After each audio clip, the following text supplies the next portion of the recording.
Hello, I'm Ken Edwards, the Sustainability Officer for the City of Delray Beach. I'm here at Pompey Park for the kickoff of this year's Climate and Art 2021 event. Since 2015, the city has been involved with events around this time of year when we see the king tides. In 2015, there was a high water line event that was privately organized, but the city was a partner in that event. In 2016, the city organized a king tide event. And at the same time of year, for a couple of years, it was called King Tide. Then the name changed to Rise Climate and Art. Always this was the city organizing with multiple partners addressing climate change. This year, we're rebranding as Climate and Art 2021, and we have a theme of solutions. Solutions has been used to inspire many different sessions by our partners in thoughtful ways that I think will show the effects of climate change locally. Climate and Art 2021 comes as we're seeing many effects of climate change around the world. Wildfires, rainfall events that haven't been seen in centuries with flooding and strong storms. But it's important to understand, even though these effects are very dramatic, that climate change isn't just happening at other places around the world. Climate change is happening right here in Delray Beach. As I mentioned, we'll be seeing the king tides very soon, and that's just one example of how climate change is affecting Delray Beach. I'm excited about the many events that our partners have prepared for you, and I think that you'll find them interesting and thought-provoking. I'd like to thank each of our partners: Arts Garage, Arts Warehouse, Delray Beach Community Redevelopment Agency, Delray Beach Historical Society, the Downtown Development Authority, Eat Better, Live Better, Aaron Dede, PA, Greater Delray Beach Chamber of Commerce, Milagro Center, League of Women Voters, Sandaway Discovery Center, and Wise Tribe. You can find the whole schedule of events on our website, and I hope that you will check that out and tune in to the events over the next 2 days. Now I'm happy to introduce our first session by the Florida Atlantic University Pine Jog Environmental Education Center Climate Ready Ambassadors.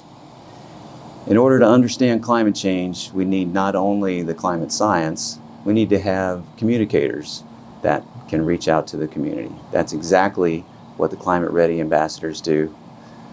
Trained by the professionals at Florida Atlantic University, I'm very happy to introduce the first session of this year's Climate and Art 2021, the Climate Ready Ambassadors. Good evening. My name is Lauren Butcher, and I'm the coordinator of Climate Ready, a new program from Florida Atlantic University's Pine Jog Environmental Education Center. We're so excited to help the city of Delray Beach kick off their Climate and Art event this year. This evening, we've asked some of our new Climate Ready ambassadors to share their experiences in this program, and in particular, some of the ways they're using art, poetry, and storytelling to connect with their communities and each other, and to teach younger students about how we can work together to be more resilient to the impacts of our changing climate. But first, we wanted to tell you a little bit more about Climate Ready. Climate Ready is an innovative 3-semester dual enrollment program for Palm Beach County High School students. The program is funded by a generous grant from NOAA's Environmental Literacy Program. Its purpose is to empower students to become climate resilience leaders in our local communities. The READY in Climate Ready stands for Resilience Education and Action for Dedicated Youth. It's designed to help students develop the knowledge, skills, and confidence they will need to educate others about how we can adapt to our changing climate, how we can take action and be a part of local solutions, and how we can not just bounce back from extreme weather and other impacts, but how we can actually bounce forward to create a more sustainable and just future for all of our community members. The program focuses on 6 core communities in Palm Beach County that are considered among the most vulnerable to the impacts of climate change, extreme weather, and other environmental hazards. One indicator we used to identify these 6 communities was NOAA's Sea Level Rise Viewer. The viewer shows areas with high and medium vulnerability to impacts from sea level rise and storm surge in red and orange. You can go on this website and type in your own address, but I think you can see quite a bit of orange and red in Delray Beach and Boynton Beach, which is why together they make up one of the program's core communities. You'll meet some of our Boynton Delray students in just a few moments. This past summer, we welcomed 28 students from these core communities to participate in the first Climate Ready Ambassador Institute, an intensive one-week experience that gave students the opportunity to begin to build the knowledge and skills they will use going forward as Climate Ready Ambassadors. These students explored our changing planet with NOAA Science on a Sphere technology, engaged with our local resilience professionals, scientists, and youth leaders, and learned both about potential climate impacts and resilience strategies and solutions for their communities. These new ambassadors are still just beginning their journey, but later this fall, they'll be sharing what they've learned about climate resilience with younger after-school students by reading original digital storybooks they've created. And next spring, they'll be taking their learning to the next level by connecting with local residents and community leaders through presentations and outreach events. We appreciate the chance to share their journey with you today and hope you'll join us in supporting their efforts and cheering them on. To learn more about the program, please visit FAU Pine Jog's website. Our resilience depends on strong connections with our communities and each other. Our ambassadors had a chance to build those connections through creative arts and community partnerships, as several of them will share. Hi everyone, I am Jimeni Joseph and I am a high school student at Atlantic Community High School and this is my senior year. I joined the Climate Ready program because I wanted to learn how to be more active in my community and how to help my community become a more resilient community. When I joined Climate Ready, I didn't know that much about climate change. I wasn't well informed, and this program really informed me, and it was the best decision I've ever made in my life. And I am so happy to be a Climate Ready ambassador. While I was at Climate Ready, we wrote a poem, and I wanted to share it with you guys today. It goes something like this. I am from the brown abyss of my eyes, from the beautiful island located in the Caribbean. I am from the red, white, and blue of our flag, from the gray of a forgotten memory. I am from the cool breeze of a mango tree, from the warm embrace in my mother's arms. I am from the childish word that comes from my mouth, from the indecisive that are my decisions. I am from the sound of the building tumbling down, from the scream of my people. I am from the red of my blood and the brown of my skin, from the scars that I have gotten over the years from my clumsiness. I am from the curiosity that blooms from my heart when I hear different languages. I am me. Hi, my name is Marina McKee, and I am a junior at Atlantic Community High School. I'm participating in Climate Ready to become more educated on the topic of climate change so I can help spread to others the concern of climate change and things they can do to help. It matters to me because our generation is going to suffer through it the worst if we don't do something about it. One of the activities we did in the beginning of the program was a puzzle piece activity, where each student received a large white blank puzzle piece and markers. We were instructed to draw on our puzzle piece where we came from and to draw things that represent our community. Once we were all finished, we put the puzzle pieces together, and the finished product looked so beautiful, and each puzzle piece looked so unique. I like this activity because you could see the many different places and backgrounds that each of our classmates were from. Hi, my name is Tyanji Sidney, and I go to Atlantic Community High School. I joined Climate Ready because I wanted to be more educated on our climate and the climate change that's happening around us. I would say my favorite activity that we've done so far is all the different speakers coming from different cities and speaking on how we can help our climate and how we need to be more educated of how our city is also at risk. I feel like that's very important for people my age, because we always hear about climate change this, how we're hurting the climate, but at the same time some of the times they don't tell us how to fix it. And I like And I like how when our speakers came, they told us about what the problem was, and they also told us things that we can do to help improve and to help prevent climate change. And I feel like that's one of like the things we need to hear more. I know there's like a lot of negative stuff, but like there's also things that like we can do to help it. And I feel like with Climate Ready, it teaches you how to be more climate resilient and how to like help prevent climate change. Hi, my name is Maya Amelie Joseph Pro, and I'm a junior in the IB program at Atlanta Community High School. I'm involved in the Climate Ready program because whether it is individually or as a group, any steps taken towards conserving our environment makes a change, and this program shows me that. The future of our communities are in our hands, and this program allows us to take advantage and initiative and make a difference before it becomes too late. In this program, we are instructed to write a storybook catered towards children regarding climate resilience. This project allowed me to see climate change in a new perspective and have a deeper understanding of how we can all make a change.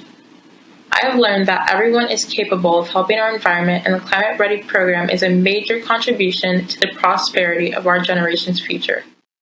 Overall, this is a great program, and I'm proud to be a part of making a change in our community. Thanks, ambassadors. And thanks again to the City of Delray Beach and to all of you for tuning in to Climate and Art this year. We wish you inspiration and motivation for the work ahead. And now I'll turn it back to Kim Edwards to share some of the important work that the city is doing to be climate ready. Welcome back, and thank you to the Climate Ready ambassadors for that excellent presentation. Clearly, communicating climate change is very important so that we make good decisions as we go forward in preparing for climate change. Now I'd like to give a short presentation on some of the preparations that City of Delray Beach is making in communities like here around Pompey Park. The shoreline community and coastal community gets a lot of attention as far as climate change, and sea level rise and coastal erosion are major issues. But climate change will affect all of us, is affecting all of us in a little bit different ways in the inland community. And so for this session, I wanted to focus on climate change in the inland urban community. There are some activities that the City of Delray Beach has going on right now that are very important for preparations. And I want to touch on just two of those. First of all, I'm going to talk about trees, and the benefits of trees are many, and many of these benefits go to address the impacts of climate change. First of all, the urban heat island effect. Trees absorb energy, they absorb the light energy. It is the mechanism by which they power their life. And the little picture here is actually a chloroplast, and it looks like a little machine because the chemicals in the chloroplast absorb the energy, and that's the mechanism by which, or one of the mechanisms by which it reduces the urban heat island. Also by shading, just by being close to buildings and not having sunlight hit on buildings and warm them can actually have an economic benefit and reduce cooling costs. Trees also take up water, and so it's a very important water management effect that trees have by absorbing water that then by evapotranspiration goes through the leaves. They will take up rainfall and stormwater. Also, the tree root system holds the soil and prevents erosion.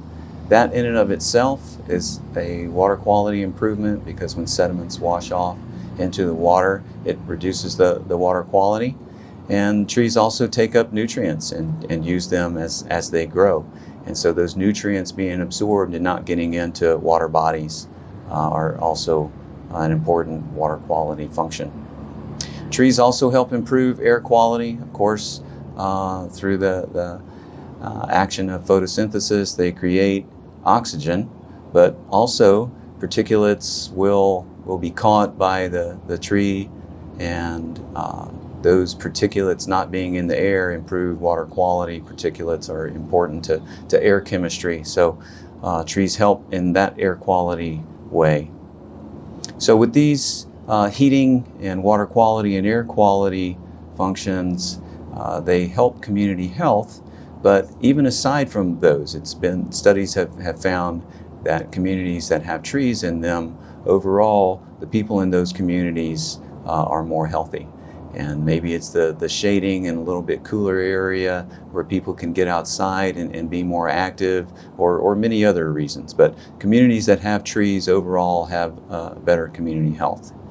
Trees that provide food can be very healthy. They're local. The food is fresh. There's also an economic value because the fruit is free, of course. So a lot of functions that trees provide directly to people and the environment. Also, it's been found that properties that have trees on them, they have a higher value, higher economic value. And lastly, trees provide habitat for birds and pollinators, but this is not just a function that is good for the environment and the animals. Birds eat a lot of insects, including mosquitoes, and mosquitoes are a main vector of disease. And as we have more rainfall, more moisture and standing water, there's more of a potential for mosquitoes to breed. So having a good, healthy bird population can really be a benefit to control of insects. And habitat for pollinators is important because it is the pollinators actually physically going to one plant flower, having the pollen on their body and taking it to another plant that is the main mechanism by which pollen is spread. Even though pollen affects humans through the air with allergy effects, that's actually not a very effective means of spreading the pollen between plants. It is those pollinators that go physically between plants that are so important. And the pollinator function is necessary for the generation of our own food. So trees providing that habitat for birds and pollinators is very important for humans also.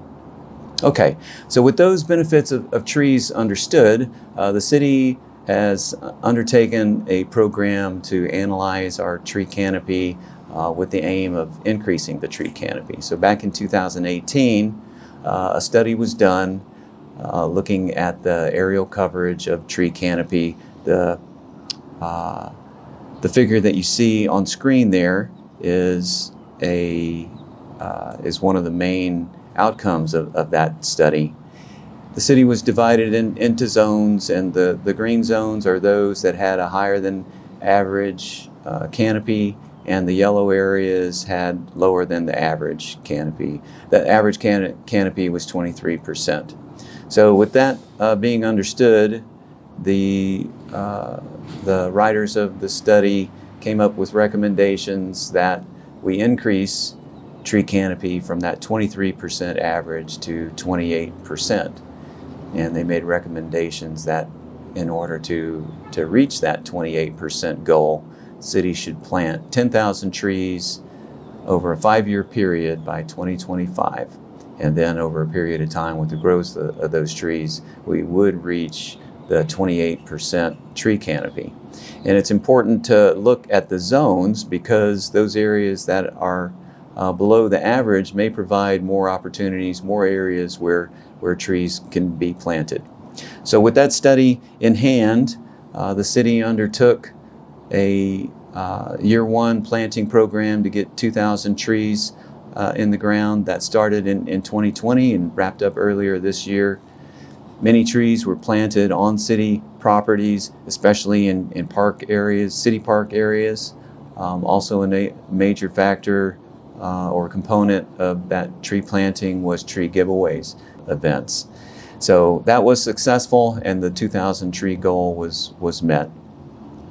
We also have ongoing now a tree inventory looking at all of the city-owned properties and city-managed right-of-ways. The important outcome of this study is that we will understand what tree resources we have, where they are. The tree inventory gets locational information, species information, it gets size information, so the height and the spread of those trees, any health condition or maintenance issues as far as roots or cutting of limbs that needs to be done.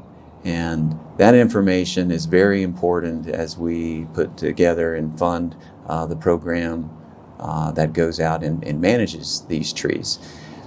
Because in order to reach the 28% canopy goal, we need to be sure to maintain and take care of the 23% canopy that we already have. Also, as a part of that tree inventory, we will have in the report locations for 1,000 plants on city property. And you may be thinking, well, it's a 10,000 tree goal, and 1,000 trees is only a small portion of that, and that's true. We don't think that we'll be able to get all of the trees planted to meet the goal on city property. And so going forward in years 2 through 5, in order to reach that 28% goal, we expect that we're going to need to have cooperative efforts. We're going to need to have community partners and look for the best places to get trees planted. So working with homeowners associations, looking at common areas, looking at private road right-of-ways, we think that probably is the way that we're going to need to go in order to reach our goal for canopy. But having that healthy tree canopy throughout the city has benefits to all of our residents, and so it's worth it, and we look forward to working with our community partners. So now I want to switch gears. We talked about trees, but the second issue is stormwater. And with climate change and the warmer air, more moisture being in the air, that's one of the ways that we have the heavier rainfall events, especially this year on the East Coast and in Europe. There were a lot of these heavy rainfall events. And we're going to see those in the city of Delray Beach. Stormwater planning has gone on for many years, and the most recent stormwater master plan was redone in 2018. It identified these specific problem areas which had reports of flooding in them, but stormwater is an issue that affects all of the city. And so there are neighborhood improvements that are being planned throughout the city in order to address the stormwater. And these neighborhood improvements include drainage improvements that convey the stormwater away from neighborhoods, also road improvements and right-of-way maintenance.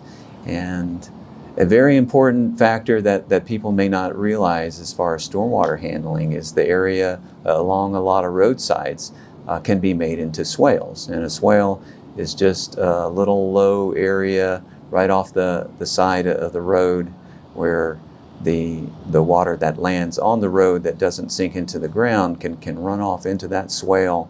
And swales are amazingly effective in having that water get into the ground quickly. In communities where cars are parked on the swales, though, those cars compact the soil, and it actually interferes with the ability of the water to get into the ground. So as the city is going through these projects and money is being spent in order to improve, it's very important that the community understands that area is most effectively going to take care of floodwaters if cars are not parked on them. So in conclusion, it is planning and preparation that are the keys to managing the impacts of climate change. And I've touched on just 2 areas with trees and stormwater that the city is active, but there are many other ongoing project areas. I hope that you've enjoyed the opening session of Climate and Art this year. With climate change effects becoming more apparent, it's clear that we need to prepare in order to maintain high quality of life here in Delray Beach. It will take work, but we can do it working together and build on the good work that's already underway. Thank you for tuning in to Climate and Art 2021, and you can see the full schedule of events at our website over the next 2 days. I hope that you will tune in and see our partner sessions. And the first session tomorrow morning will be at Veterans Park starting at 9:30. It will be a presentation and a walking tour showing some additional projects that the city has underway to address climate change. That'll be at Veterans Park, walking along Marine Way to the city marina. I hope that you will tune in, and thank you very much.